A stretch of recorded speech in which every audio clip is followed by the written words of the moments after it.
Hind મહાસાગરની leak કે જ્યાં ઘણા બધા જહાજોની અવરજવર રહેતી હોય છે તેવામાં ભારત આવતા જહાજ પર એક ડ્રોન હુમલો થયો છે અને આ જહાજમાં 20 ભારતીય ક્રૂ મેમ્બર પણ સવાર હતા। હવે આ જે ડ્રોન હુમલો કરાયો છે તે કોના તરફથી કરાયો છે? સૌથી મોટો સવાલ।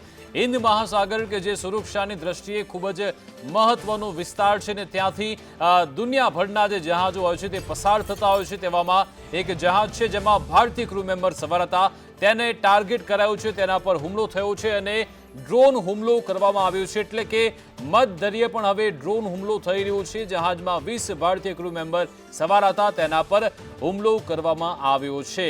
કોસ્ટગાર્ડે એક હવે સર્વેલન્સ શિપ પણ મોકલ્યું છે અને જે આપણા જે દુશ્મન દેશો છે તેના પર પણ હાલ નજર રાખવામાં આવી રહી છે, કારણ કે સુરક્ષાની દ્રષ્ટિએ ખૂબ જ આ ગંભીર બાબત છે।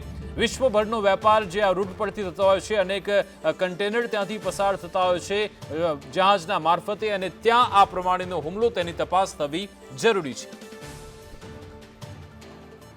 આજ અંગે જાણકારી આપવા માટે અમારા સંવાદદાતા સહયોગી જય ફોનલાઈન પર જોડાઈ ગયા છે। જય, સુરક્ષાની દ્રષ્ટિએ ખૂબ જ આ ગંભીર મામલો છે, શું છે તમામ જાણકારી?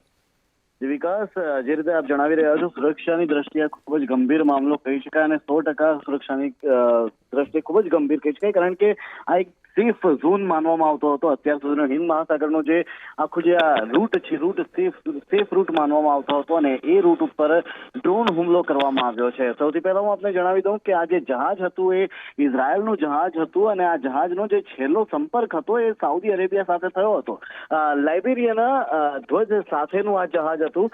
મહત્વની બાબત એ પણ છે કે આ જહાજના ઉપર ડ્રોન હુમલો કરવામાં આવ્યો હતો। જહાજ ભારત આવી રહ્યું હતું અને સમગ્ર મામલે જ્યારે ICGS વિક્રમ ને ભારત પેટ્રોલિંગમાં હતું અને એ સમયે વિક્રમને આ સમગ્ર ઘટનાની જાણ થઈ અને 20 ભારતીય ક્રૂ મેમ્બર પણ આ શિપ ઉપર હોવાની જાણ થતાની સાથે જ ICGS વિક્રમ એ સ્થળ ઉપર પહોંચ્યું અને તમામને રેસ્ક્યુ કરવા માટે પહોંચ્યું છે। બીજી એક મહત્વની બાબત એ પણ આપને હું જણાવી દઉં વિકાસ કે સાઉદી અરેબિયાથી મેંગલુરુ જઈ રહેલું આ જહાજ હતું જેના ઉપર અચાનક જ ડ્રોનથી હુમલો કરવામાં આવે છે। આ જહાજમાં ક્રૂડ ઓઇલ હતું અને જેના કારણે જહાજ ઉપર આગ પણ લાગી ગઈ હતી, જોકે હાલ આગ કાબુમાં હોવાની વાત પણ સૂત્રો જણાવી રહ્યા છે। બિલકુલ, આભાર જય તમામ જાણકારી આપવા બદલ।